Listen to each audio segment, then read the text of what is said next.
Esto es El Cernidor. Otros ya te contaron las noticias. Nosotros te contaremos la verdad.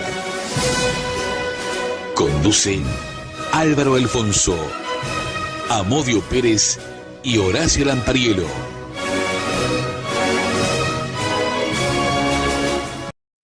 Buenas noches, Uruguay. Con la presencia de Álvaro César Alfonso, Horacio Mario Lampariello, la asistencia técnica de Javier Caraballo y quien les habla, Héctor Amodio Pérez, se pone en marcha el Cernidor 216, correspondiente al día 4 de agosto de 2025. El 4 de agosto de 1970 fue liberado por el MLN el juez Pereira Manelli, Daniel Pereira Manelli, que había sido secuestrado el 28 de julio del mismo año. Pereira Manelli, que en su juventud había sido socialista, entendía en la casi totalidad de los procedimientos contra los tupamaros, pero era acusado por el MLN de actuar con arbitrariedad. Además, se le acusaba de llegar a acuerdos con delincuentes de alto vuelo, siempre y cuando estos le pagaran la coima correspondiente. Los objetivos del secuestro fueron conocer los medios por los cuales el Poder Ejecutivo presionaba al Poder Judicial, impidiendo la liberación de varios procesados por causas menores, como repartir algún volante, hacer una pintada, pintar una estrella, ponerle la T en el medio, etcétera, etcétera. Y conocer las razones de por qué dicho juez había condenado por delitos exagerados a algunos militantes. Y en definitiva, era una advertencia al Poder Judicial de que el MLN seguía su actuación con gran atención. Según dijo el MLN en esos momentos, todos los objetivos se cumplieron en su totalidad y fueron muy esclarecedores acerca de la independencia del Poder Judicial. Todo esto lo dijo en un comunicado que llevaba el número 5. El día 5 de agosto, o sea, mañana, pero hace una punta de años, 1970, se divulgó el comunicado en que el MLN daba plazo hasta el día 7 para aceptar el canje por Mitrione y Díaz Gomide. Y pasado ese plazo, sin concretarse el canje, se haría justicia. Este comunicado será la causa de la muerte de Mitrione. Ahora bien, como les dije en el programa pasado, les voy a leer el capítulo de La selva de cemento del libro El Che quiere verte, de Ciro Bustos. Dice Ciro Bustos: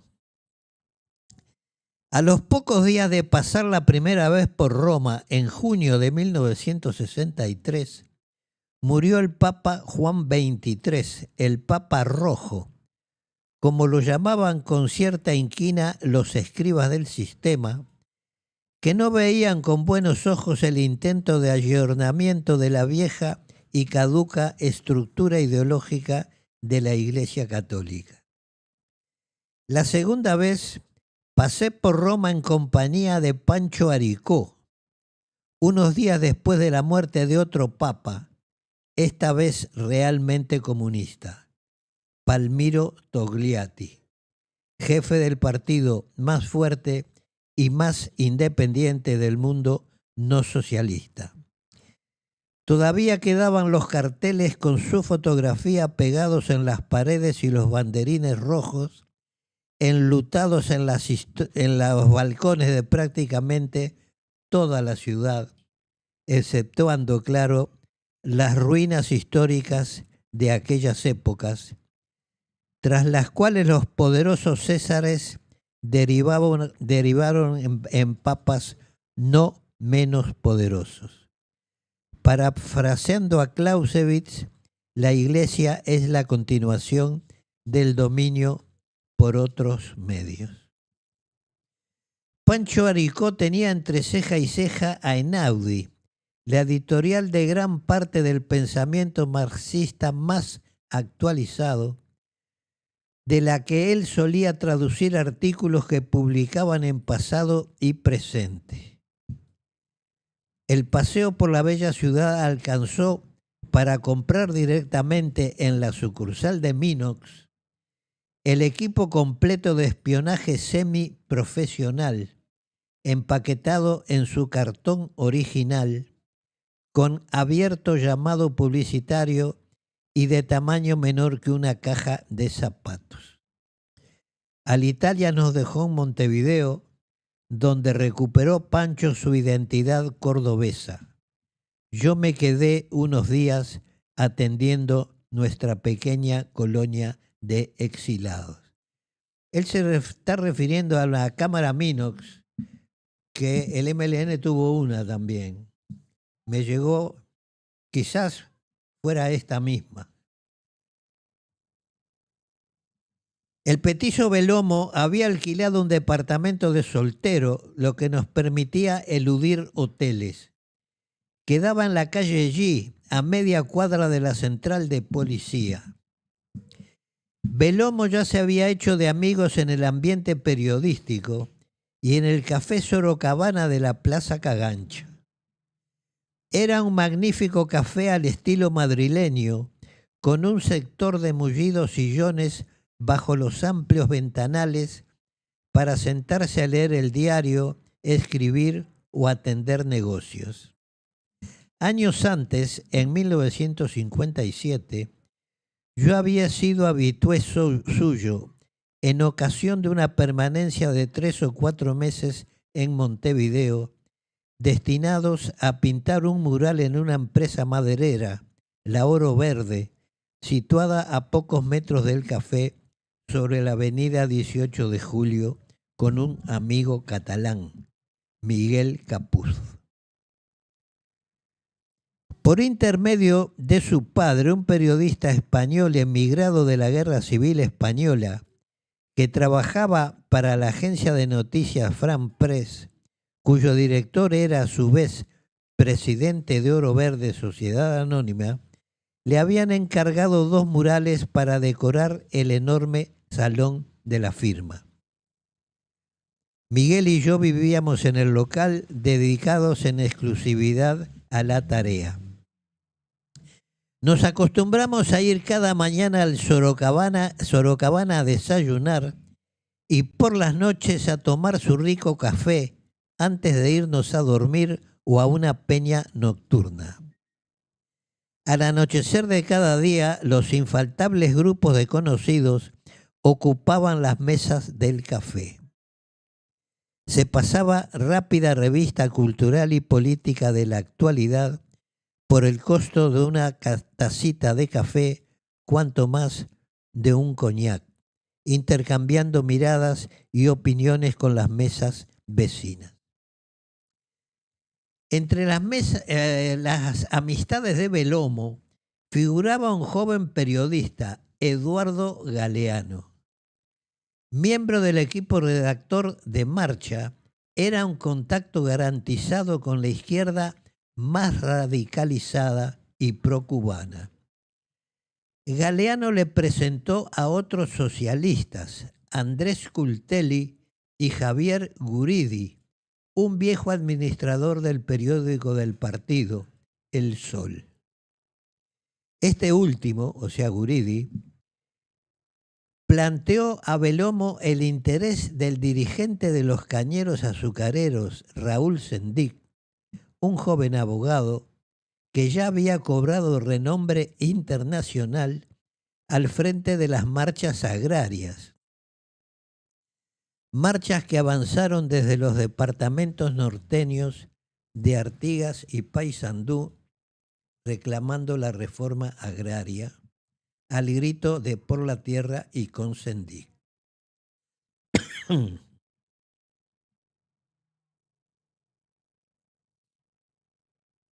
Según Guridi, Sendik manifestó interés por encontrarse con el único sobreviviente de la guerrilla salteña, el teniente Laureano, prueba de la permanencia organizativa del grupo armado argentino.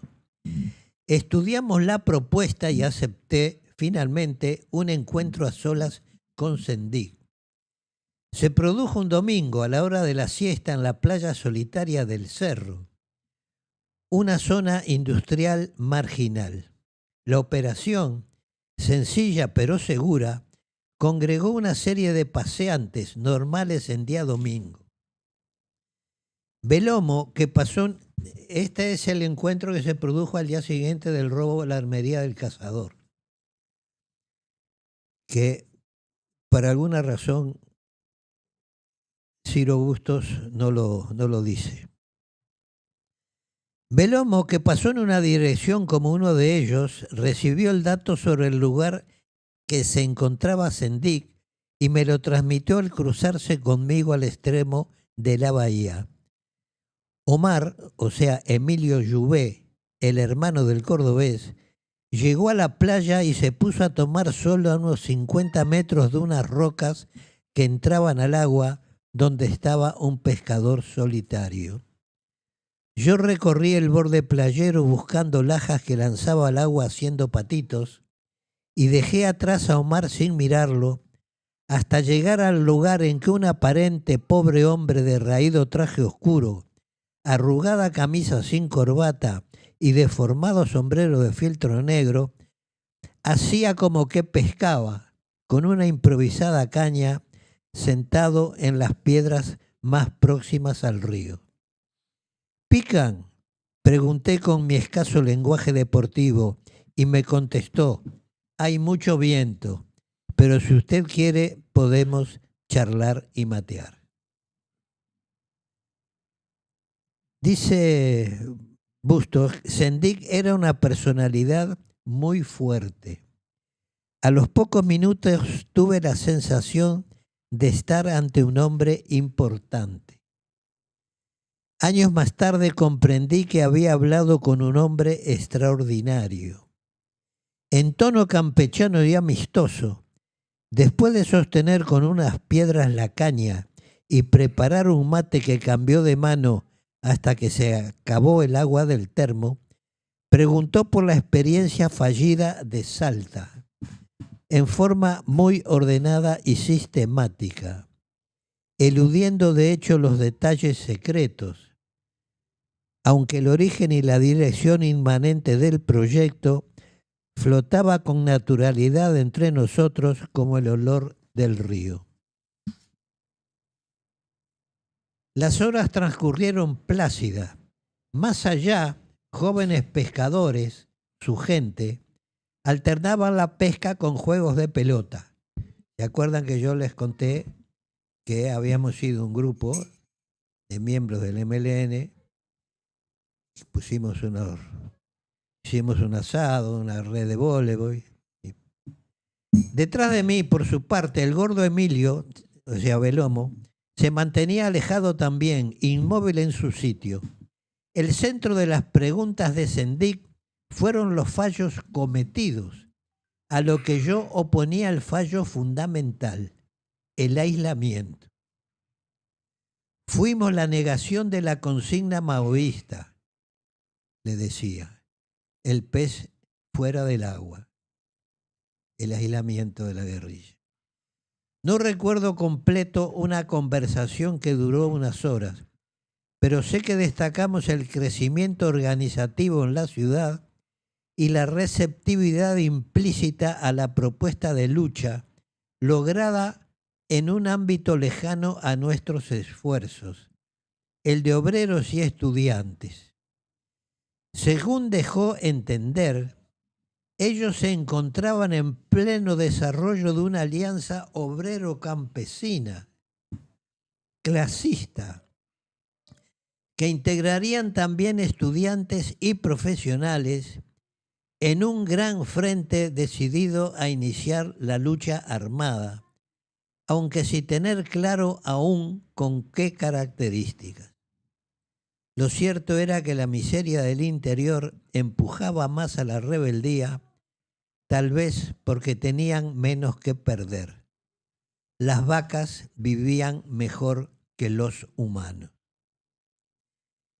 Esto de la Alianza Obrero-Campesino, con obreros, estudiantes, era el viejo sueño de Sendik, con el MLN brazo armado de toda la izquierda. El MLN no, los Tupamaros, el MLN no existía todavía. Nos ofrecimos mutuamente servirnos en lo que fuera posible.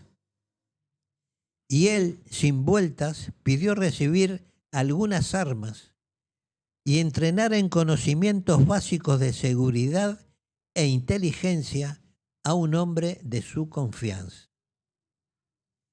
Eso significaba para mí volver a Montevideo una vez completado el viaje, ya que solo había permanecido en la ciudad para tomar distancia del ingreso de Pancho a la Argentina.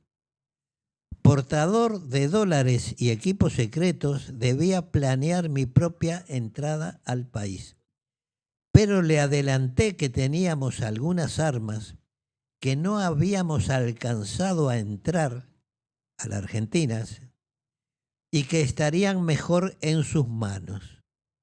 Hasta que yo pudiera regresar, se podría organizar el traspaso y elegir al alumno. El proceso judicial por los luctuosos hechos de Salta se estaba armando sobre la base de la actuación de la Gendarmería Nacional como parte acusatoria y de la Defensa Civil Unificada a cargo de los abogados cordobeses Antonio Horacio Lonati y Gustavo Roca, a quienes nuestra dirección consiguió gratis, con el apoyo de otros amigos y representantes de familiares de presos. El interés era presentarlos como presos políticos y no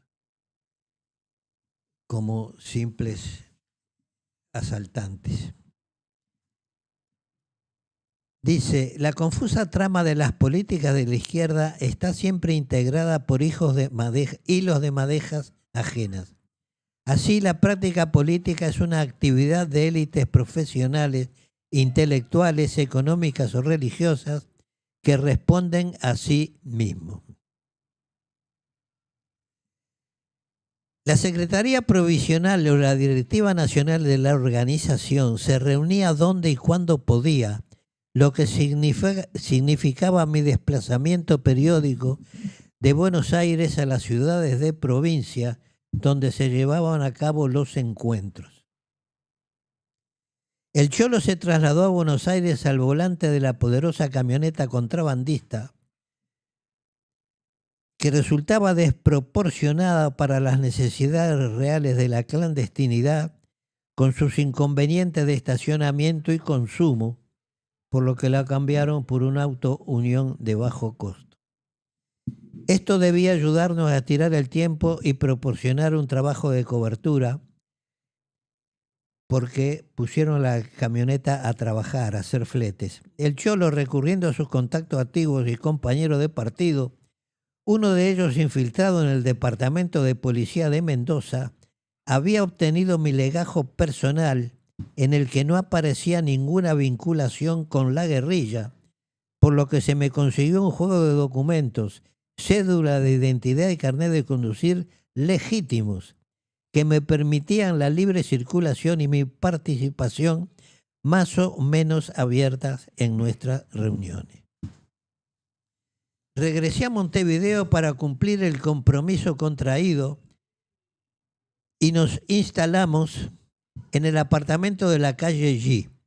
Belomo, que se trasladó a casa de una amiga, hizo los contactos y obtuvo la forma adecuada para que yo pudiera encontrarme con el hombre designado por Sendik para el curso de seguridad. Me salté. El hombre fue... No, está aquí abajo. Durante un par de semanas trabajé con el alumno a solas en el departamento, mientras Ana María, una amiga, se iba a almorzar al cine o al café.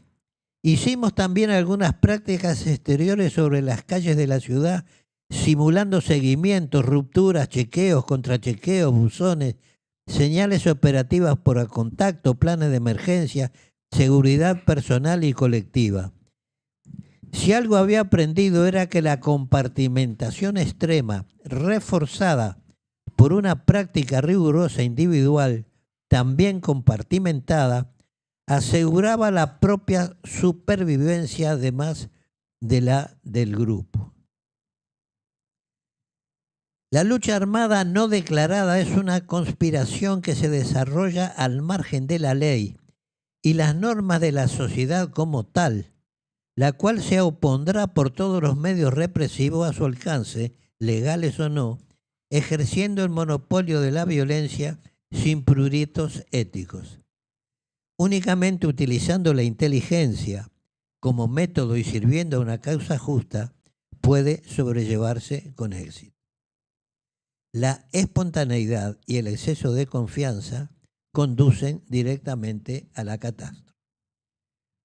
Estos criterios se llevaron a rajatabla durante mucho tiempo en el MLN, hasta que se dejó y, como dice Bustos, llevan a la catástrofe.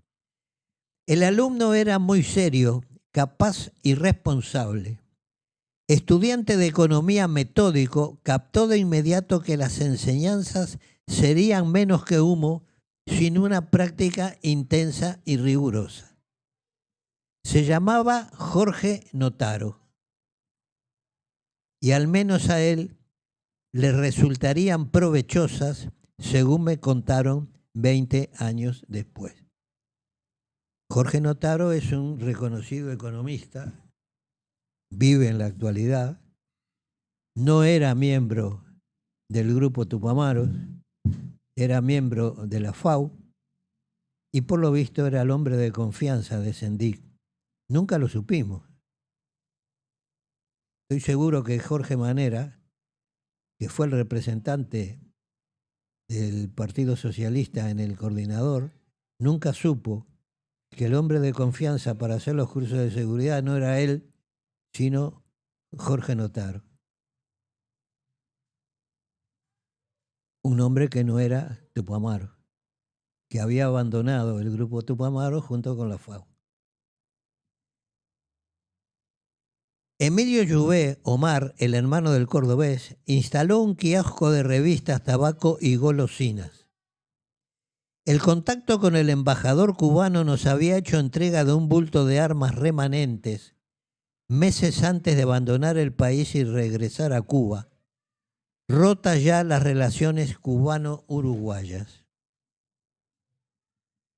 Dado un urgente clima rupturista que sobrevino debido a las presiones de la OEA, no se pudo cuidar la operación en detalle y las armas fueron a parar al piso entarimado del kiosco, donde Omar había descubierto un semisótano, en realidad un agujero, antecesor insospechado de los berretines tupamaros futuros. La situación era de emergencia y el gordo no podía estar parado cada día encima de semejante volcán, por más alfombra raída que disimulara la trampa. Pusimos un cartel cerrado por 24 horas por Reforma. Fuimos juntos a pintar el local un día y de paso inspeccionar el paquete.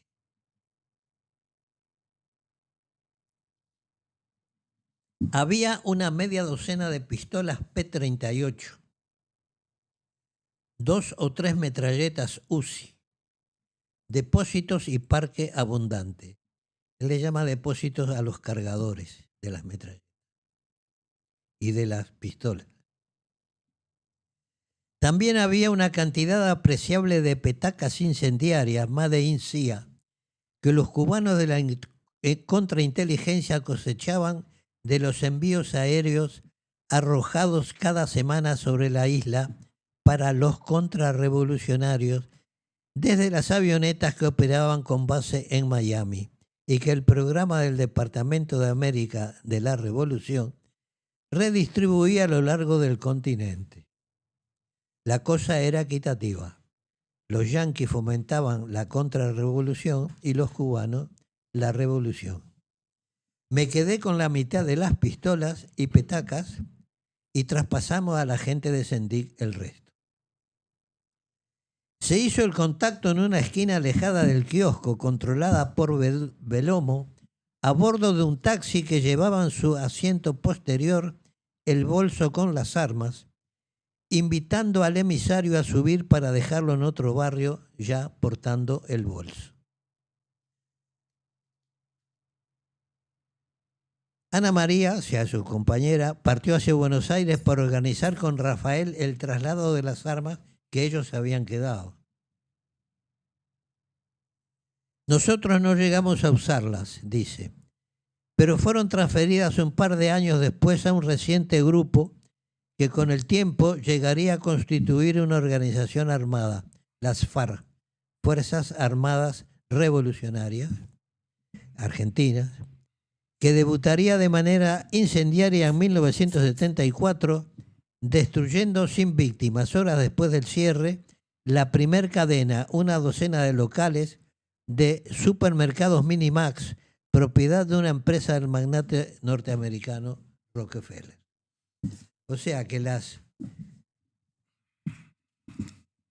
primeras metralletas Uzi, un arma que se usó, que usaban mucho los judíos, y creo que la metralleta era de origen judío, y las pistolas Walter P-38, que eran en ese momento una revolución en materia de pistolas, porque eran de doble acción, como los revólveres. Se podía disparar semiautomática o tiro a tiro. Así se fue armando el MLN, con unas armas que llegaron un poco de casualidad desde el fallido intento de Salta, a través de contactos, ya lo han dicho, de gente del Partido Socialista, más las viejas pistolas Mauser que se le compraban en los anuncios del día. Y vendo revólver, vendo pistola, vendo Mauser 763, con culatín, sin culatín, que fallaban todas porque las municiones que usábamos eran unas balas brasileñas que se rajaba la cápsula y entonces se encasquillaban. Así se fue armando el MLN. En fin, espero que les haya interesado Yo tengo alguna pregunta. el capítulo. Yo tengo una pregunta. ¿Quién fue el que redactó el comunicado sobre el tema de Dan Mitrione? Raúl Sendic. Bien. Y, o sea, cayó preso 3 días después. Cayó preso 3 días después. La otra pregunta. Él cierra el comunicado, se hará justicia. Hará justicia. Bien. ¿En algún otro comunicado, cuando lo habían secuestrado a Dan Mitrione, dieron a entender de que lo iban a matar? Nunca. Nunca. Porque la verdad que decir se hará justicia, el que lo lee y dice hay que matarlo. Digo, no. Y lleva a eso, ¿no? Es que fue el estilo Sendic. Cada cual puede pensar lo que quiera. Una bestia peluda. Pero por favor. Un comentario. Dele. Usted mencionaba a Modio a Pereira Manelli, el juez, y ese fue uno de los argumentos que manejó el expresidente Juan María Bordaberry para la Ley de Seguridad del Estado 14.068 del 10 de julio del año 1972, que consideraba que los jueces civiles que habían procesado a varios integrantes del MLN, de las organizaciones de izquierda, no eran héroes y que corría peligro, no solo el juez, sino su familia, su propiedad, etcétera, etcétera. Ese fue el argumento central que utilizaron. Y la metió en el ángulo el hombre, ¿no? Y por eso la justicia militar comenzó a actuar a partir de esa fecha. Ley que fue avalada posteriormente porque los planteos de inconstitucionalidad estuvieron en jaque 2 años el tema, como siempre pasa en Uruguay, y la Suprema Corte de Justicia por 3 votos contra 2, en dictadura, en los primeros días de abril del año 1974, que los jueces, y hoy el discursito es no podían actuar durante la dictadura, a los 2 señores que votaron en contra no le pasó nada, ¿no? Votaron en contra, porque se expresaron de esa manera. Es un tema para hablar, el de la justicia, porque en el libro 100 años de la Suprema Corte de Justicia hay críticas de que no se hacen libros del Poder Judicial y sí se hacen de las organizaciones sindicales, etcétera, etcétera, y de todo, pero nadie habla de la justicia. Bueno, si llegáramos a hablar, capaz que no salen muy bien, ¿no? No. A ver, a ver, vamos a ser honestos. Los tupamaros ejercían presión para que no les procesara a la gente. Bajo el argumento de que algunos que tiraban volante o pintaban les daban penas grandes. Bueno, habría que ver los casos. En último caso lo juzgaba la justicia civil. Por haber secuestrado a Pereira Manelli, por haberlo secuestrado. Fue secuestrado un fiscal también. Claro, le dieron el pie a que viniera, a que pasara toda la justicia militar. Y yo no vi ningún juez militar que lo hayan secuestrado los tupamaros. Ya el MLN... No estaba en el combate. Ya le pegó, habían pegado el desastre ya. Seguro, y bueno, claro. Entonces era bien claro esto. Ya había pasado el 14 de abril y el 18 de mayo.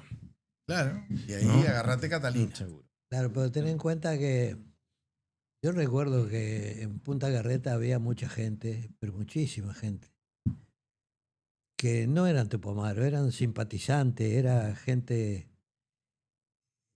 Yo recuerdo, en mi misma celda estuve yo con un señor, se llamaba Tácito Silva, un albañil, era un simpatizante. Le habían encontrado en una racia un volante del MLN. Lo pusieron en libertad a los 3 o 4 meses, pero existían las medidas prontas de seguridad. Y lo esperaban en la puerta y lo metían en un cuartel. Entonces, se daban esas circunstancias, se exageró mucho con gente que no tenía participación de peso en el MLN. Yo de acuerdo, los que secuestramos, asaltamos bancos, pues sí, nos tiraban con el código. Pero había una cantidad de gente que después, alguno de ellos se comió 3, 4, 5 años en el penal de libertad por cosas que eran delitos muy, muy, muy menores. Amodio, ¿no era como la nueva ola sumarse al MLN en ese momento? Sí. Era como la minifalda o el pantalón off-road, lo mismo. Es cierto. Sí, les gustaba, estaban en contra del gobierno de turno, se sentían representados. No, ellos se sentían como que estaban excluidos del país. Mucha gente pensaba en eso. Ahora, tampoco buscaban las razones por qué se sentían excluidos. O por qué... Los que estaban en la cárcel del pueblo, la mayoría hace esa mención. Exacto. Entonces yo veía esa generación de chico y no, porque fíjate que no tengo el empleo que quiero, que gano poco. Bueno, está bien, macho, pero ¿qué estudiaste? Amodio, usted nombró a Jorge Notaro, ¿no? Sí. Vamos, lo nombró porque sí, claro. No, pero quería comentarle esto. Este es un artículo publicado el 11 de mayo del 2010. Jorge Notaro, una mirada marxista a la economía uruguaya. Y hay un párrafo acá de este artículo que lo pueden encontrar en internet que dice: El kilómetro cero de un largo recorrido de construcción es Carlos Marx, un hombre genial por su contribución excepcional al conocimiento de la sociedad y que, como toda obra humana, el pasar del tiempo obliga a redescubrir los aspectos que mantiene en vigencia. Sintetizó, debí decir, el conocimiento acumulado en su tiempo, buscando una respuesta a los problemas de su entorno y fiel a su enfoque, los avances en su conocimiento fueron cambiando sus conclusiones. Es parte del artículo publicado hace 15 años. No es poca cosa. Alvarito, ¿tiene algún tema para empezar hoy? Sí, bueno, ya la coalición o... Yo, sí. una cosa que quiero dejar clara es Cuba financió, armó a la guerrilla en la Argentina, porque practicaba la guerrilla rural. Las armas que le llegaron al MLN de los cubanos eran armas confiscadas al Vietnam por la Unión que llegaron a la Unión Soviética. De la Unión Soviética bajaron a Cuba y de Cuba llegaron al Uruguay en muy mal estado las AR-15 y una media docena de pistolas Browning, que en su momento habían sido unas armas, el último grito de la moda en pistolas semiautomáticas, porque llevaban cargador de 13 tiros, que eran excepcionales en ese momento. Y venían todas en muy mal estado. Cuba nunca respaldó al MLN. Cubrió el expediente con algunos dólares y después sí, después de 1973 recogió a toda la diáspora que abandonó Chile y abandonó la Argentina y que se enrolaron para ir a pelear a otros países. Salvador, a Nicaragua, a Angola. Pero durante los años en que el MLN intentó llevar adelante la revolución aquí en el Uruguay, nunca Cuba apoyó al MLN. También había pistola Walter, ¿no? Que de la URSS durante la Segunda Guerra Mundial se le había sacado a los alemanes que también las mandaban. Yo le decía que, no sé si la coalición, lo cierto es que el Partido Colorado, el Partido Nacional y el Partido Independiente van a interpelar al ministro Ortuño por el tema de Arasatí, que hoy se presentó en la comisión. Yo creo que mintiendo en la cara a la ciudadanía con unos argumentos que presentaron un documento de 143 páginas, pero después parece que no era otro y después presentaron otro en la misma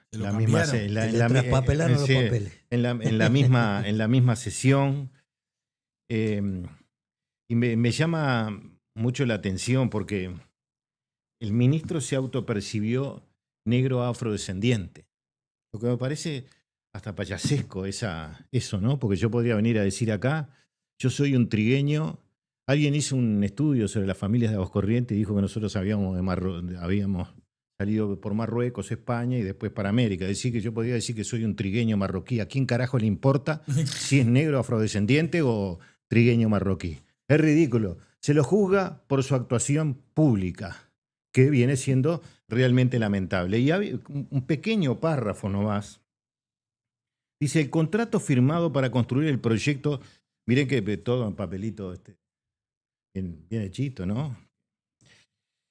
Dice, contrato firmado para construir el proyecto Neptuno Arasatí. No resuelve las necesidades de abastecimiento de agua potable del área metropolitana. Falso. No asegura reservas para el funcionamiento de la planta de aguas corrientes única con capacidad para abastecer toda la demanda de la región. En realidad iba a haber 2 plantas. Bueno, ellos dicen que van a hacer una ahora. cosa que Sí, lo sí, pongo en duda. Vamos a aclararlo porque yo tengo un temita para entrarle a eso. Ahí está.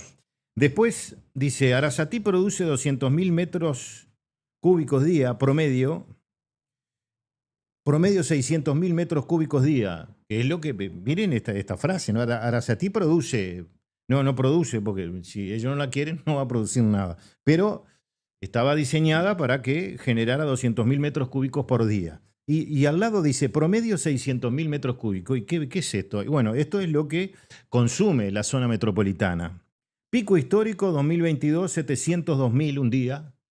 Llegó a eso. ¿Qué es lo que puede dar el río Santa Lucía? No da más. Es decir, si va a haber picos en el 2045 de 900.000 metros cúbicos y 850.000 diarios, el río Santa Lucía no creo que le agreguen agua. Para eso no tiene, hay que buscar otra fuente. Dice, y además habla de 200.000 y que, claro, Garasatino no puede cubrir lo de lo que produce Aguas Corrientes, pero van las dos. Solo que quiera cerrar Aguas Corrientes, entonces no le serviría a Arasatí. Después dice, alto costo que impide concretar las obras prioritarias para concretar, muy bien redactado, las soluciones necesarias. Tiene fuertes debilidades y objeciones técnicas. Salinidad, falso. Hace 2 años que no tiene. Y fue en una circunstancia muy especial por varias cosas que habría que explicar, que no hay tiempo para explicar. Tal vez mucha gente no las entienda. Porque a veces ya a esta altura del partido nadie las entiende. Cianobacteria, que el río Santa Lucía tuvo 9 episodios en estos años con ese tema. Bromuro, recirculación de aguas residuales, los mismos problemas que tiene el río Santa Lucía. Por lo tanto, falso. Dice, incumple disposiciones de la Constitución de la República, artículo 47, falso. Hubo 5 informes jurídicos. 4,5 le dieron el visto bueno y que no comprometía en nada el artículo 47 de la Constitución de la República. Y enfrenta a un conjunto de objeciones de la academia. ¿Qué es la academia? Porque la academia es una parte, hay otra parte que no hace objeciones. Organizaciones sociales, política, y acá pusieron, miren lo que llegaron a poner, 6 de 7 candidatos a intendentes de los 3 partidos mayoritarios y de los productores de la zona. Bueno, en realidad el manijero de la zona fue el ministro Colorado en el pasado, el señor Bonino, que manigió todo lo que pudo. Y les quiero decir algo. Hasta 5 días antes de cumplirse los 90 días de ese acuerdo de plazo, la obra se hacía en Colonia. Es decir, el agua iba a ser captada por el río de la Plata. A la altura de Juan Lacase. Sí, algunos manejaban el riachuelo, pero el Juan Lacase porque es el mejor lugar para hacerlo. ¿Aumentaba el costo de la obra? No sé si aumentaba porque había otras cosas que quedaban sin efecto, pero es muy... El polder desaparecía. Ahí está. Ahora, Juan Lacase saca agua del río de la Plata. Colonia saca agua del río de la Plata. Buenos Aires tiene 3 plantas y la última construida fue en el 2013. Capaz que Carolina Cose nos puede asesorar y decir si en Juan Lacase, Colonia y Buenos Aires nacen gente niños con malformaciones. ¿Verdad que no?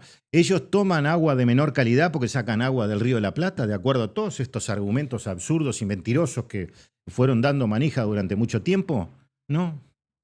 Es decir que no hay por dónde agarrarse eso. Ahora, 5 días antes no se sabe qué pasó y terminaron con esta farsa, porque esto es no tiene de dónde agarrarse, pero claro, hay una confusión de la ciudadanía, que algunos dicen, no, pero esto se arreglaba con Casupá. Hoy el ministro reconoce que Casupá demora 6 años, es decir que en el Mundial todavía no va a estar pronto Casupá, es decir que podemos jugar el primer partido del Mundial del 2030 en Uruguay y no tenemos agua para darle.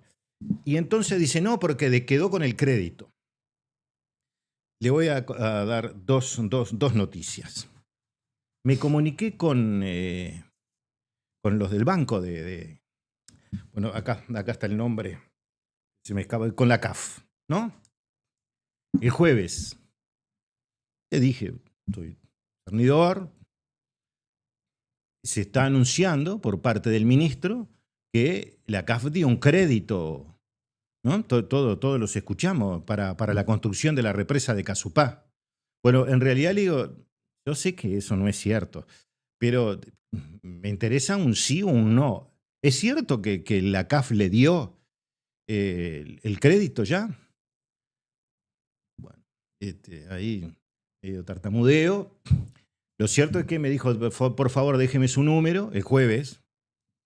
Digo, no, pero que si hay algún directivo, alguien que nos pueda decir, es un sí o un no esto nomás. ¿Le dio o no le dio el crédito? Porque si no se lo dio, ¿cómo pueden aceptar un banco importante, no muy importante diría, cómo puede aceptar que le estén diciendo que ya le dieron el crédito? No. Porque el crédito de Boca, yo te presto tanto, y esto y lo otro. Bueno, hasta hoy nadie me llamó de la CAF para decir si sí o no. Pero hay algo más y termino. Ahora parece que sale 130 millones de dólares la represa de Casupá. No sale 130. ¿Saben cuánto sale todo el negocio ese? 350 millones de dólares, por lo menos, ¿eh? Por lo menos. Ahora empezaron a afinar el lápiz y no da por ningún lado. Pero, 130 dicen ellos que hacen hoy. Y bueno, ¿y por qué pidieron 80? 80 decía que salían en el 2019. Pues mire lo que pasó. El 4 de noviembre del 2019, Oficio de Gestión de Documentos 560-2019 de OCE, es decir, habían pasado unos 5 o 6 días de la primera vuelta electoral en la cual se suponía que la calle Pou iba a ser el triunfador de la elección, como finalmente, no por la cantidad de votos que se presumía el día que mandaron esta nota, sí. Pero bueno, pasaba eso. Le dirigen desde la presidencia de OCE una nota al contador Danilo Astori, en ese momento ministro de Economía y Finanzas, y le dicen que el Banco de Desarrollo de América Latina ha previsto una financiación a la República Oriental del Uruguay en carácter de prestatario por un monto de hasta 80 millones de dólares. Para el financiamiento del proyecto, por su parte, el aporte local será de 18 millones de dólares. ¿No? Podría hacerse la misma crítica que se le hace al gobierno de que dejó firmado el contrato, ¿no? Esto. En realidad, una cosa no tiene nada que ver con la otra, porque la licitación se otorgó en septiembre del año 2023. Después que se otorga la licitación, más allá de todos los vericuetos que hubo después, la obra tenía que haber empezado en el gobierno pasado, pero con luz. El tema que el Frente Amplio utilizó: la justicia, la academia, la Universidad de la República y a varios para llevar y terminar como terminó. ¿Qué dice Astori? El responsable de lo que es, que todos alaban. Dijo, por la presente comunicamos a usted que el Ministerio de Economía y Finanzas está de acuerdo con los términos y condiciones para la operación del proyecto de construcción de la presa del arroyo Casupá en la cuenca, expuestas en vuestra nota de fecha 4 de noviembre del presente. Es decir, Astori se puso de acuerdo. Sí. Un día después, la gran velocidad. La gran velocidad que no tuvo cuando Carolina Cose hizo el Antel Arena y él se cayó la boca y no dijo absolutamente nada, porque si era tan importante Casupá, que lo anunciaron en el año 2013, tuvieron 7 años por lo menos para empezarlo, ¿no? Y ahora van y dicen que es lo único que resuelve el sistema a Montevideo y resulta que no, en este periodo se lo come todo.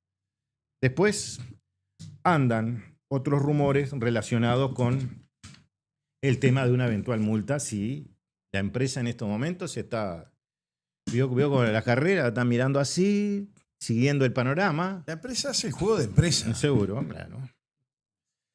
Y mirando el panorama, ¿qué es lo que pasa? Si se hubiera pasado para Juan Lacase, todos estaban abajo de la mesa, porque arriba no lo podían aplaudir, porque el Frente Amplio dice, fui derrotado porque le dije que esto no iba, y los otros diciendo, sí, esto iba, y bueno, logramos que el agua se capte del Río de la Plata, que es el objetivo central, que haya otra fuente.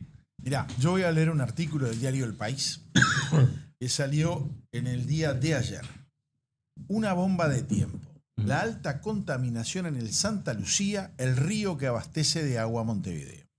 El gobierno pone todas las fichas en el Santa Lucía con una nueva planta potabilizadora y una represa. Los científicos alertan por la contaminación y dicen que hay que tomar medidas. ¿Cómo está la cuenca y qué impacto tendrán las obras? Hace 15 años que los científicos dicen eso, lo dijimos nosotros, le dijimos que iba a pasar lo que pasó en el 2023 y nadie dio Pero al gobierno del frente no le importa. No entiendo por qué se empecina con esto. Capaz que por no darle el brazo a torcer al gobierno anterior de tomar agua del Río de la Plata con los cuidados correspondientes de no agarrar la agua contaminada. En eso estoy de acuerdo. Ahora, si vos me decís que está más contaminado, ¿el Río de la Plata o el Río Santa Lucía? Y te voy a decir que es el Santa Lucía, que es lo que estamos tomando hoy. ¿Ah? Entonces dice así: el debate Arasatí versus Casupá ya quedó atrás. Es decir, la polémica sigue planteada. De hecho, hay diferentes posturas técnicas y políticas sobre el tema. Pero la realidad indica que el gobierno de Yamandú Orsi ha decidido poner todas las fichas en la cuenca del Santa Lucía para el abastecimiento de agua potable en Montevideo y el área metropolitana, en lugar de la mega obra en la costa de San José. Para tener una fuente alternativa, el proyecto Neptuno, que pretendía instalar una planta potabilizadora a orillas del Río de la Plata, impulsada por el gobierno de Luis Lacalle Pou. La nueva administración acordó con el consorcio Aguas de Montevideo que, claro, a la empresa le importa un carajo. ¿Dónde la querés poner? ¿En Artigas? Te la pongo en Artigas. Ahora, cuando llegue el momento, te voy a decir, si me alcanza la plata, me tenés que pagar más. Pero como yo tengo el contrato para hacerlo en el Río de la Plata, hay un artículo que le había dejado el gobierno de Lacalle Pou que podía cambiar el destino y cambiar la forma. Sí, claro. Tenía todo para Tenía cambiar. todo para negociar. Entonces, por eso se sentaron. Pero para sacar agua del Río de la Plata. No, le dejó todo abierto. Lo que pasa es que la empresa ahora le dice, bueno, pero ponerla acá me sale más caro. Paga Gil. El Gil sobre el Juan Pueblo, ¿no? Claro. Porque los otros firman. Hoy serían $200 millones más que va a recibir la empresa con estas obras que están anunciando. Pero claro, entonces voy a la parte que dice la contaminación en el Santa Lucía. La cuenca está cada vez más enferma, dijo en mayo del 2023 el anterior alcalde de Santa Lucía, Leonardo Mollo, que le aclaró que es del Frente. En plena crisis MPP. En plena crisis hídrica, en una entrevista en Radio Uruguay, el funcionario denunció en aquel entonces el modelo productivo de la zona y la extracción de recursos que afectaban al río. El nuevo alcalde, Cristian Tití López, que también es del Frente, dice al país que estamos a tiempo de recuperar el río, pero alerta que a pesar de los problemas ambientales, la Comisión de la Cuenca del Santa Lucía se reunió poco en el último periodo, lo que espera que cambie en estos meses. Me permite una interrupción, sí, como chiquita. Plenario de municipios de la cuenca del río Santa Lucía, fundada por los municipios de Aguas Corrientes, Santa Lucía, Libertad. Después se sumaron 23. Eso funcionó muy bien hasta el 2020, y el 2020, cuando los alcaldes que habíamos repetido no fuimos, llegó la orden de bajar la cortina, porque ahí había una presión y se habían conseguido varias cosas. Pero eso es yo fui a una reunión de esta de la cuenca. Continúo. El ingeniero Ríos resume. Escucha, tenemos el agua que nos merecemos si no sabemos cuidarla. Sí, por culpa de él, que fue gerente general de OCE y varias cosas más. Y justo, mire... Pero espere que se pone bueno, no me interrumpa. No, yo no dejé hablar, le dejé correr el río, porque sabía que me iba a cruzar. Yo sabía que me iba a cruzar, por eso lo dejé hablar. Ahora aguante. Escuche que esto viene peor, papá. Mire, le repito, el ingeniero Ríos resume: tenemos el agua que nos merecemos y no sabemos cuidarla. Con lo cual, coincido. En eso coincido. Después, si es culpable o no, es otra historia. El biólogo Luis Aubriot, profesor adjunto del Instituto de Ecología y Ciencias Ambientales de la Facultad de Ciencias, dice a El País que algunas zonas del Santa Lucía tienen una contaminación relativamente alta desde hace más de 20 años y que eso debe irse corrigiendo como se ha intentado hacer hasta ahora, pero tiene que intensificarse. Le aclaro al biólogo Luis Auriot. Sí. No hicieron un carajo para no contaminar pero, el río. A la persona que usted está nombrando, Sí. le digo porque compartimos algunas reuniones del plenario de municipios y era algo que siempre decía. Sí. Pero Acá, mire, él hizo unas declaraciones por televisión, lo llevaron a Canal 5, porque el ingeniero Ríos, que es profesor, sí. hizo unas declaraciones y el biólogo, pero de Aguascorrientes, Langone, me mandó todo un resultado sobre las cosas que había dicho Ríos y todas las cosas que no eran ciertas. Ríos pasó por Aguascorrientes, su carrera comienza en Aguascorrientes, pero creo que aprendió muy poco, o aprendió y dice una cosa diferente por un tema ideológico. Pero en realidad no es alguien que se pueda consultar porque fue gerente de OCE. Después se lo echó de OCE, se lo echó por el agua del departamento de Maldonado y lo pasaron para la intendencia y después volvió y después estuvo trabajando en el proyecto Neptuno hasta que se jubiló. Bueno, yo le aclaro. Esta es la academia. O sea que la academia tampoco está tan de acuerdo con que se siga usando el Santa Lucía. Y a mí yo sé que la Facultad de Ciencias, no, pues era lo que nos decían a nosotros. Pero ellos ahí no le informaron en el Parlamento pero cuando, que la academia los estaba pero es la Academia de Ríos y algunos más, pero no. Deben irse corrigiendo, dice. Después dice, y el geógrafo Marcel Achcar, docente e investigador de la Facultad de Ciencias, opina que estamos a tiempo de hacer que la situación no sea irreversible, pero aclara que es una carrera, es una bomba de tiempo que está ahí si no se atiende. Por último, Pablo Mateos, director de gestión ambiental de la Intendencia de Canelones, admite que los niveles de afectación de la calidad de la cuenca del Santa Lucía no son los deseables de acuerdo a los monitoreos permanentes, pero al menos valora que en los últimos años no han empeorado, se han mantenido estables. Ni las autoridades del Ministerio de Ambiente ni las de OCE aceptaron realizar declaraciones para esta nota. Sí. ¿Está bien? Mire, cuando nosotros hicimos la denuncia por violaciones a los derechos humanos por el tema de los lodos en aguas corrientes, esa academia sí hizo un informe contrario y avalando lo que nosotros estábamos denunciando. Ahora le voy a decir de una persona que habló y que yo sé que usted coincide con esa persona en la mayoría de las situaciones y yo quiero que la escuche. Por eso veo que estos datos no se los dije antes. No, está bien. Porque quiero que usted muestre su reacción verdadera. Dice así, nada dicen de cómo enfrentar una emergencia en aguas corrientes. Sí, Gerente general Arturo de Castañino cuestiona no construcción de Arasatí.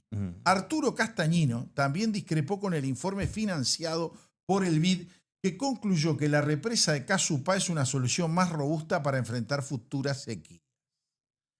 Dice, las autoridades del Ministerio de Ambiente irán el próximo lunes no construir la planta, bla, bla, y va contando Castañino, que fue gerente general ahora, en los últimos tiempos. Hasta el 27 de marzo. Hasta el 27 de marzo, y había sido hasta el 2005, que lo echaron al hombre, mal echado. Sí. Hombre de consulta de Fernández Huidobro. Claro. Además. Exacto. Escribió artículos para una revista que tuvo Huidobro, todas relacionadas con el tema del agua. Un hombre colorado. Sí. Vamos a aclarar todo lo tanto del hombre, sí. ya que viene. Este hombre de eso sabe. El tipo está diciendo que la resistencia, sabe. Mucho sabe. Por eso está. Cuando lo echaron de acá los del Frente en el 2005, se fue a Naciones Unidas a trabajar, lo contrataron. Estuvo en Perú, ¿no? Estuvo en Perú y solucionando el problema de los pero lo llamaban. Lo llamaban. Exacto. Entonces, yo creo que este lío se empecinaron en poner el Santa Lucía. Yo sigo insistiendo que hay mucha gente que reza para que haya una gran sequía en el Uruguay y se quiebre todo el sistema, y entonces ahí sí la gente va a reaccionar y va a prender fuego el gobierno. Yo no quiero eso, porque ahí va a pasar mal la población. Que no quiere decir que la población sea omisa. Es omisa porque mira para otro lado en estos temas tan importantes. Así que esa es la realidad que tenemos hoy. Después, ¿tiene algún otro temito o quiere meter alguno? Porque yo tengo varios. No te meta nomás. Mire, tengo uno acá, déjeme llegar porque estaba bárbaro. Que no me interesa todavía. Dígame una cosa. ¿Vio que encontraron 2 toneladas de drogas en Punta Espinillo? ¿Sabe qué me puse a mirar? Punta Espinillo no está tan lejos de la zona de Arasatí. ¿Se acuerda que habíamos hablado? Sí, claro. Y dice que, entonces yo entré a escuchar lo que dicen los informativos. Hay que leer entre líneas o escuchar entre líneas. Y dicen que eso lo tenían como una chacra alejada y escondida. Tenían enterrada las 2 toneladas, ¿no? Tapada con madera y tierra. Y digo, se ve que alguien batió, cantó la ganadora para que lo encontraran, si no era imposible. Y no está tan lejos de Arasatí, porque está en el borde de Montevideo. Arasatí está en San José, pero no tan lejos. Cualquier cosa que sea interpretada por los televidentes y los oyentes no es culpa nuestra. Después le quería comentar que dio que un diputado de Cabildo Abierto, no me acuerdo el nombre, ¿cuál era? El de Canelones. Perrone. Hizo una apreciación muy interesante con respecto a una ley que refería que para poderte multar en las rutas nacionales, no en las departamentales, los radares tenían que tener los radares de muestreo que te indican a qué velocidad venía. Y que como no estaban en funcionamiento, era ilegal que te cobraran en una franja. Bueno, ahora salió Echeverri, la ministra de Transporte y Obras Públicas, a decir, está nuevamente todo vigente, dijo.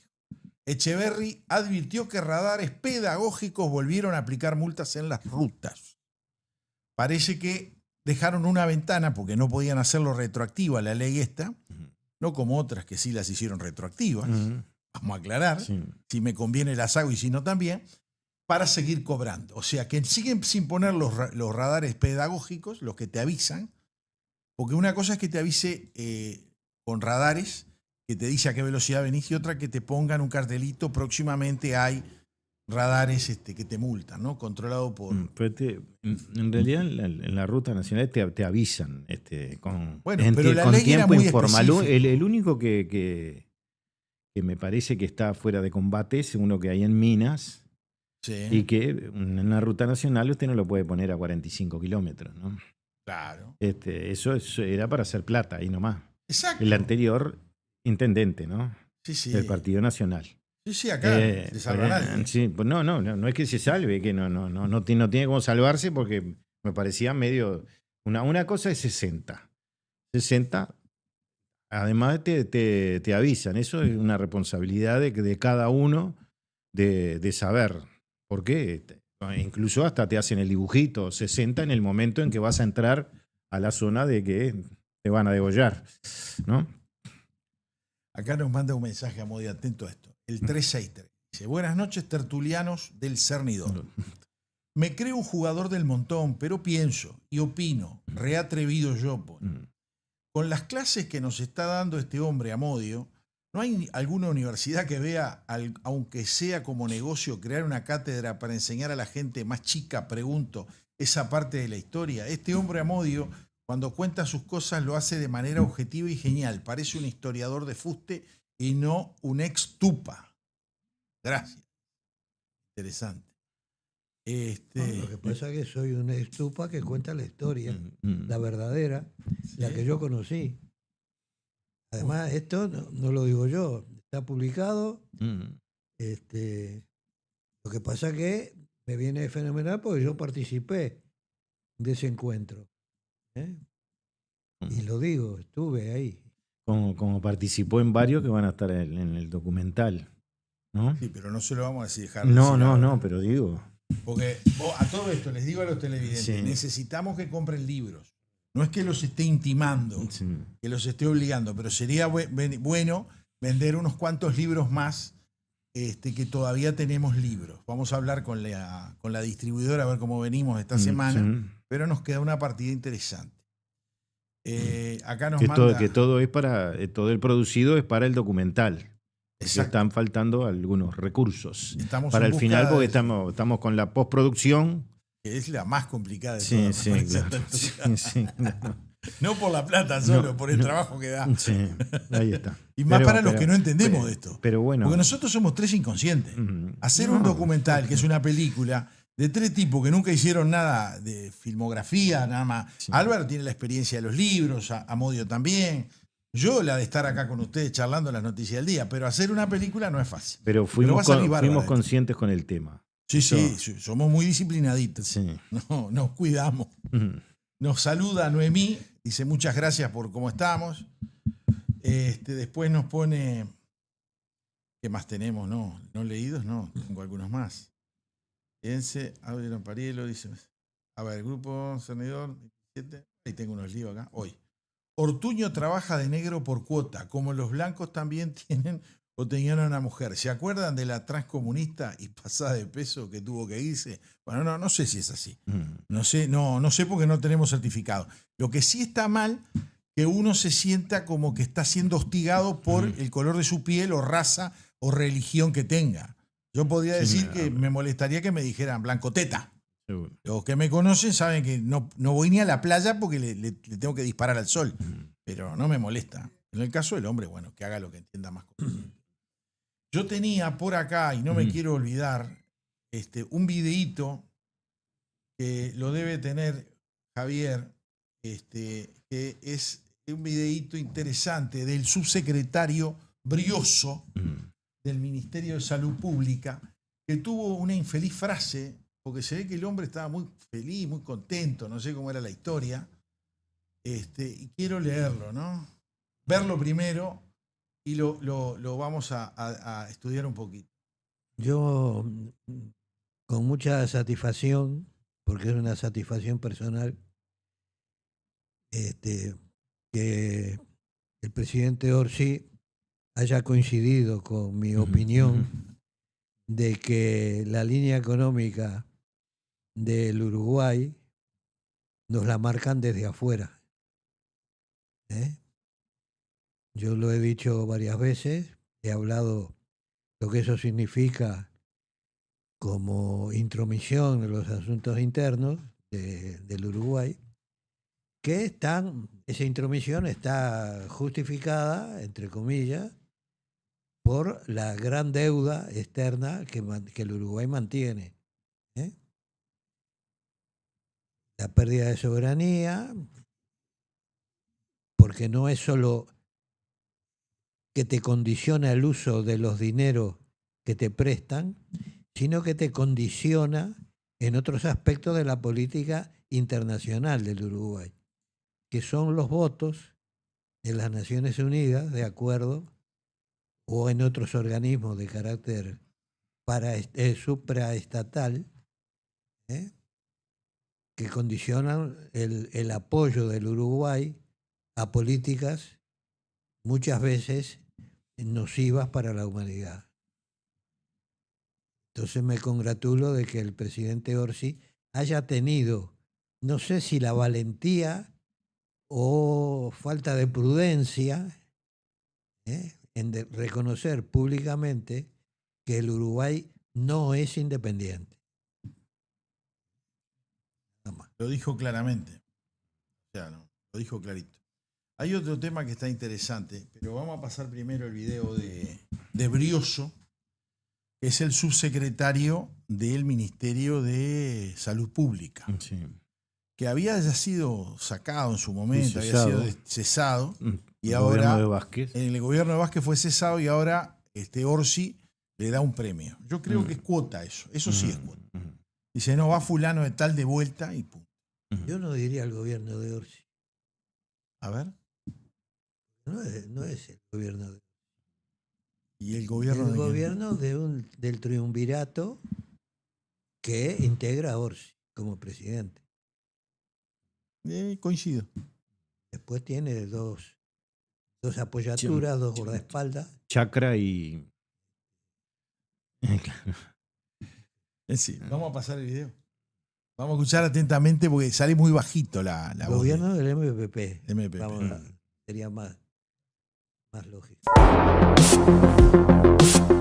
Una estafa que supera el $1.000.000 puso en el ojo de la justicia a uno de los sectores más importantes del Frente Amplio y a uno de los sindicatos más grandes del país. La causa por el desvío de dinero en el Fondo de Vivienda ya tiene 3 condenados a prisión. Se trata, según la fiscal adjunta Gabriela Gómez, de eslabones de una cadena delictiva mucho más amplia. Primero expliquemos qué es el Fondo Social de Vivienda de Obreros de la Construcción. Es una herramienta para ayudar a los trabajadores de la construcción a comprar materiales para reformar o construir su casa. Los trabajadores y las empresas ponen dinero en ese fondo y cuando un obrero precisa el dinero, pide un préstamo. La estafa ocurrió durante varios meses e involucra a al menos 15 personas, en su mayoría integrantes del Zunca. La trabajadora que estaba a cargo de los pagos y tenía acceso total a las cuentas del fondo, Estela Rey, realizó 193 transferencias irregulares por más de 36 millones de pesos a cuentas de sindicalistas. Y había una segunda modalidad de estafa.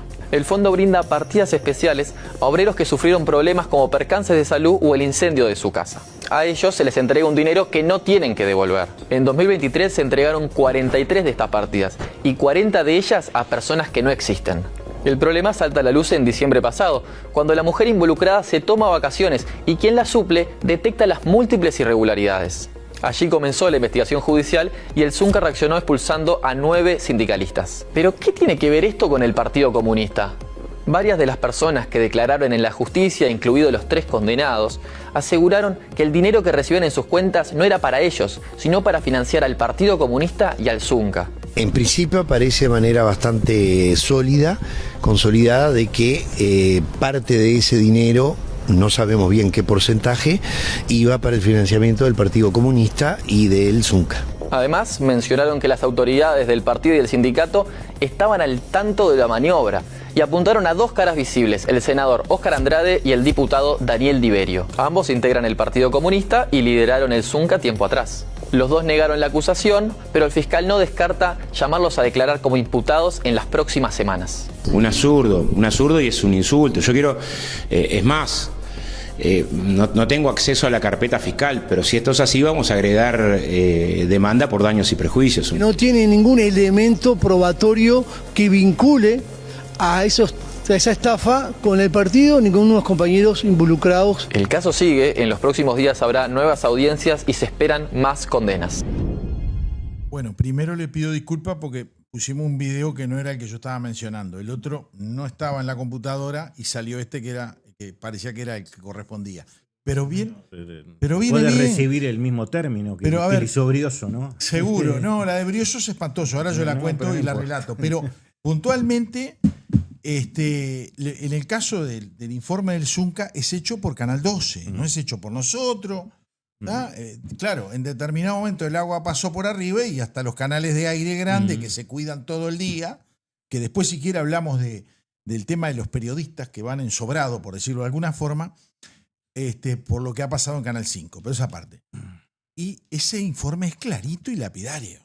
No sé cómo lo van a sacar. No es el único sindicato, hay más. No, está el tema de la salud, con el Fogata Bermúdez. Seguro, ya lo dijimos acá en el programa, que no sé qué espera el sistema político para intervenir en el tema y votar la ley para que Marcelo Abdala diga cuánta plata entra por mes, en qué cuenta de banco está, ¿no? En qué la gastan, dónde están los libros, quién se lleva 2 para acá, 5 para el otro lado, y no solo de salud, hay más sindicatos. Exacto, bastantes más. Hay algunos que no quieren hacer la denuncia porque los intervienen y adiós pampa mía, ¿no? Exacto. Ahora, yo iba a comentarles por lo menos el caso de Brioso. El caso de Brioso, en un acto del Ministerio de Salud Pública, hace un comentario el presentador del acto, la persona que hace la presentación correspondiente, y él menciona 8, dice un 8, no sé cuánto, y él bajito dice, pero el micrófono estaba abierto, 8, el culo te abrocho, que era lo que decíamos cuando éramos gurises en la escuela. Claro, es lo mismo que la vieja es peor que el tuerto. Algo así. Entonces, sí. Después salió a pedir disculpas. Pero ese es el subsecretario del Ministerio de Salud Pública. El tipo es un guarango que en el medio de un acto protocolar del ministerio se le ocurre ponerse a hacer chistes. Eso lo puedes hacer, yo que sé, en tu casa. Jodiendo. Pero lo hacíamos de gurises, ¿no? No lo hacemos ya. Yo no me acordaba ya ni de la frase. Bueno, tengo algunos mensajes. Mire una cosa de sus variaciones. Tenía sus variaciones. ¿Tiene seguro, alguna claro. por ahí que usted recuerde? No la quiere decir. No me acuerdo. Ahora sos pícaro, te levantás Sí. el centro y te escapás. Horacio, San José ahora Sí. acaba de publicar, dice, impactante advertencia de una vidente a Yamandu Orsen, alguien de tu entorno te va a traicionar. Eso no es, esa no es una vidente, es una papa decir no, eso. Mire esta la noticia que publica San José ahora. La reconocida psíquica paraguaya Aristida, de paso por Uruguay, dejó una inquietante predicción para el presidente Yamandu Orsi. Hay alguien cercano que lo está traicionando. Ahora la arregló mejor, ¿no? Ya lo encontró al hombre. De visita en Montevideo para presentar su espectáculo Conectando Almas, la reconocida medium paraguaya Aristida sorprendió con una revelación que tiene nombre propio, Yamandu Orsi. En una entrevista concedida a la prensa antes de su presentación, menciona el hotel, la mujer que asegura comunicarse con el otro plano lanzó una advertencia directa. Alguien de tu entorno te va a traicionar. Conocida por sus conexiones con figuras del espectáculo y por anticipar hechos como la victoria de Javier Milei o el triunfo de Argentina en el Mundial, Aristida afirmó no tener filiación política, pero aseguró que importantes dirigentes políticos y empresarios acuden a ella para consultar decisiones estratégicas. En el caso del presidente uruguayo fue contundente. Bueno, Claramente lo que pasa todos los días, que hay parece que por- todos traicionaran al presidente de todo ese entorno que hay, Claro. ¿no? Los ministros son autónomos. de terror, no son ministros del Poder Ejecutivo, son Sí. autónomos. El tipo dice, lo que hizo no me acuerdo el apellido el apellido raro, el del Ministerio de Relaciones Exteriores, Sí. es un Duque, suicidio. sí. Y el otro lo tuvo que salir a defender. Echaron para atrás, marcha atrás. Nuevita la tienen, ¿no? Y bueno, la cosa es que si no lo defiende lo tiene que echar. Es que Y lo que no tiene que no hacer es echarlo. Sí, pero no hay ambiente para echar a nadie por las cuotas. Lo que usted decía, Bueno, cuota política, está, no me bueno, lo que se toqué, joda no me lo toqué. Y que se tranque, que vote por decreto, a ver si le echan los huevos, eso Sí. para adelante. Escuche, el 494 dice, ¿podrá un día Álvaro explicar de forma criolla el proceso de potabilización de agua?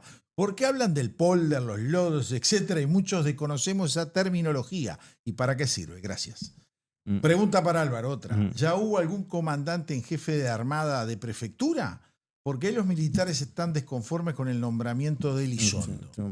Si quiere lo contesto otro día. Sí, no, para el programa que viene, porque hay... Esa es una buena pregunta que Bonilla puedes contestar también. Pero, bueno, viene sí. con cola la cosa. Sí, va a haber pases a retiro. Por ¿no? lo menos 3. Por lo menos 3. Ya, en la Armada ya ha pasado varias veces eso, ¿no? Bueno, también en el Ejército pasa en todos lados. Pasa en todos lados. Acá tenemos uno de Jorge que dice, nunca en este país hubo racismo, mi amigo. Esta gente entra por cuota, no por mérito.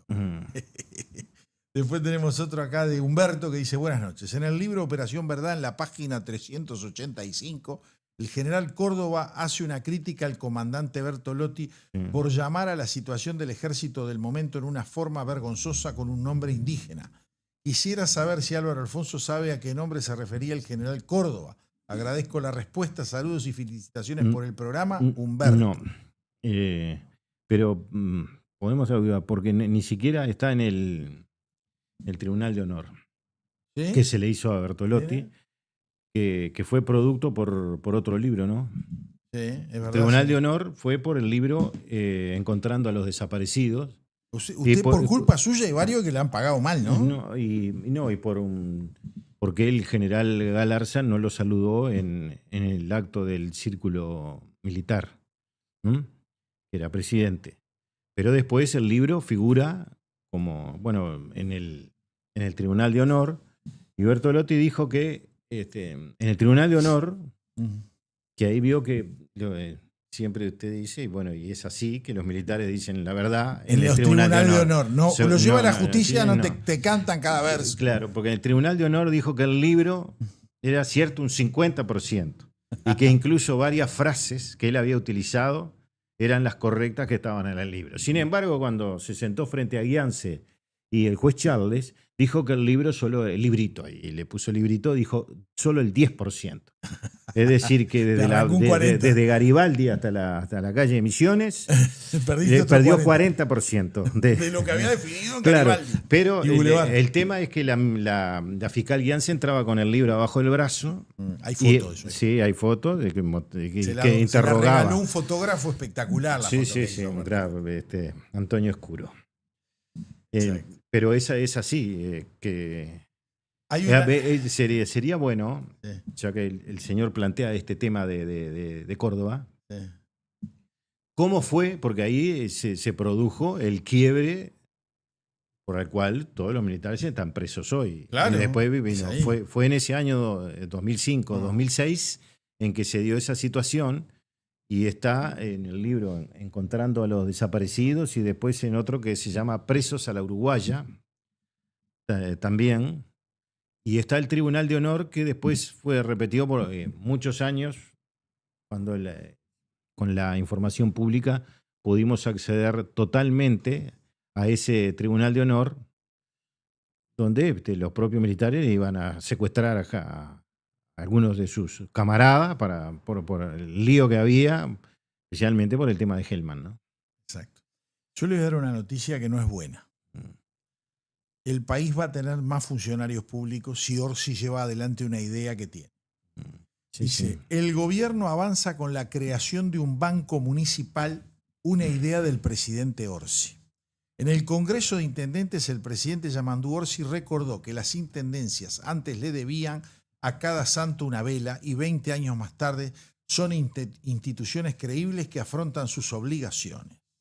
El presidente de la República, Yamandú Orsi, aludió en 2 ocasiones en el Congreso de Intendentes a la creación de un banco municipal que tenga como razón de ser la recaudación de los impuestos municipales de todo el país. Ahora, cuando lo decís así fríamente, parece lindo. No, ni lindo parece, porque ya lo estoy leyendo entre líneas. A ver, cuando se inventó el SUSIBE no tiene empleados. No. ¿Correcto? El SUSIBE recauda todo lo por concepto de multas y patentes de todas las intendencias y no hay empleados. Eso funciona solito.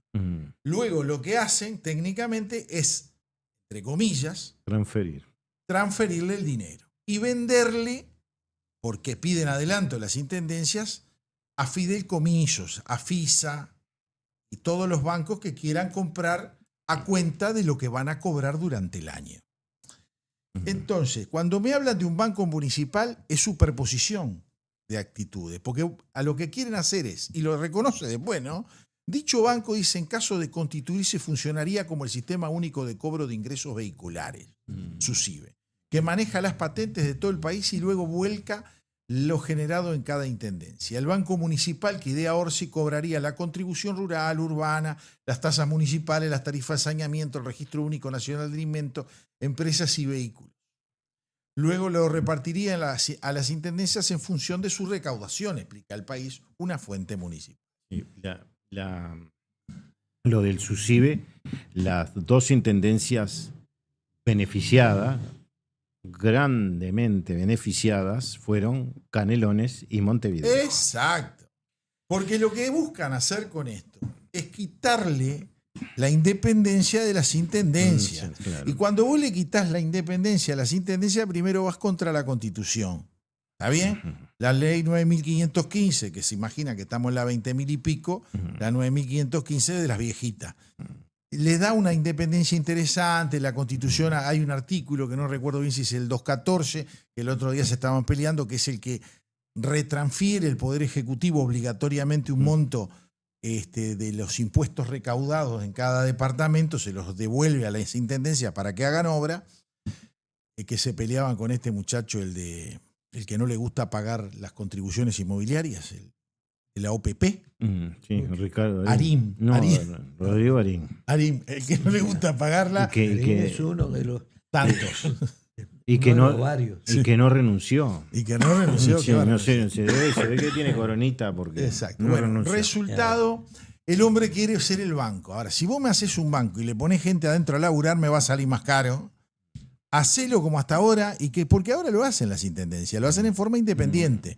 Cada uno pone su precio, sabe cuándo hace exoneraciones. Si yo te hago un sistema común, te obligo a funcionar todos igual. Ellos quieren tener todo centralizado en Montevideo. Sí. Está bien, somos un país chiquito, no somos federal. Acogotado, mejor.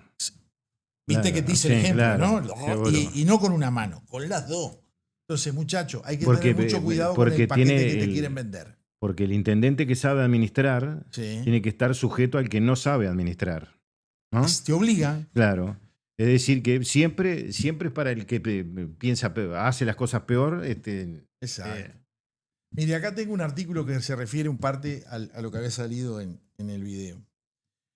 Aporte solidario del Zunca, familia de trabajador muerto habría cobrado menos de lo debido. Porque parece que hay un fondo que cuando fallece un empleado del Zunca, un empleado de la construcción afiliado al Zunca, le dan un subsidio no reintegrable. Parece que el negocio, la joda esta, habían dado 34 subsidios el año pasado, de los cuales solo uno era verdadero y le dieron menos plata de la que le correspondía. Los otros 3 eran falsos. Inventaban la cédula, el nombre del fallecido y el subsidio correspondiente y que te la cobren mañana. O sea, para que vean cómo hay veces yo creo que el Ministerio de Educación y Cultura, que es el responsable de verificar que los sindicatos y las asociaciones civiles sin fines de lucro, pero con recaudación, se preocupe de intervenir estos líos. Todo el ministerio mira para otro lado, ya tenía que haberlo intervenido. Porque fíjate vos que ya pasaron por el juzgado y no pasa nada. Una nota en el Montevideo Portal dice: sufrió la persecución del gobierno del Frente Amplio. El recuerdo de Sanguinetti al doctor Le Borne. Le Borne fue muy conocido e inventor de muchos sistemas para el tratamiento contra el cáncer, que fue muy perseguido por Tabaré Vázquez. Y me encantó, dice, falleció, dice, el pasado sábado a los 87 años. Este viernes el presidente hizo de su habitual columna en el Correo de los Viernes un panegírico sobre el profesional fallecido. En su artículo, el veterano político Sanguinetti, ¿no?, repasa la trayectoria y logros del especialista y destacó su vasto y honorario servicio en el Hospital Pereira Rosell. Logró la instalación del primer acelerador lineal, venciendo inexplicables resistencias privadas, dice. No inexplicables, son siempre las mismas de siempre. Le pones una sala de CTI en determinado lugar y que tiene uno el privado y que quiere venderle servicio hace. En los gobiernos del frente se aburrieron de venderle. Sí, presionarán que todavía no contestaron el pedido de información pública que hicimos hace 2 años más o menos, ¿no? Sí, bien corrido. Tenemos que pedir la entrevista a la doña. Que tenía que ver precisamente con las clínicas. Por eso viene este lío. Además de destacar las virtudes profesionales del médico, Sanguinetti valoró su intransferible calidad personal. Amable, culto, le distinguía un estilo de caballerosidad sin afectación. Afín a la cultura francesa, de ella heredaba una visión general de la sociedad, de su historia, de sus artes, de los saberes, que iba más allá del especialista. Convivía en él la excelencia con la naturalidad en el trato, ya fuera de personajes relevantes como los de sus modestos pacientes del hospital público, en el que volcaba cariño y simpatía. De esto adelante, dice, Sanguinetti recordó un capítulo difícil de la vida de Le Borne. Cuando a comienzos del siglo, diferencias profesionales con el entonces presidente Tabaré Vázquez, médico oncólogo, derivaron en su destitución del Centro de Lucha contra el Cáncer del Hospital Pereira Rosell, al que su padre Félix y su tío Raúl Le Borne, José Male, habían contribuido a instalar y dar continuidad por décadas. Sufrió mucho, naturalmente, la desgraciada persecución del primer gobierno del Frente Amplio por una actitud que, por cierto, no honró la trayectoria del presidente Tabaré Vázquez. Consideró el 2 veces presidente. Vamos a hacer aclaraciones. Las diferencias que tenía con Vázquez era que lo quería sacar del área privada, porque era la clínica Le Borne, era la más reconocida, y quería que la clínica COR, que era de él y de sus socios, y ahora es de sus hijos, tomara el control absoluto, y lo logró porque le encajó el peso a todas las sociedades médicas de Montevideo y aledaños, y lo mató al hombre, ¿no? Dice, pueden leer toda esa historia en el libro La muerte nuclear, que lo pueden bajar de internet. La muerte nuclear, sí, es cierto.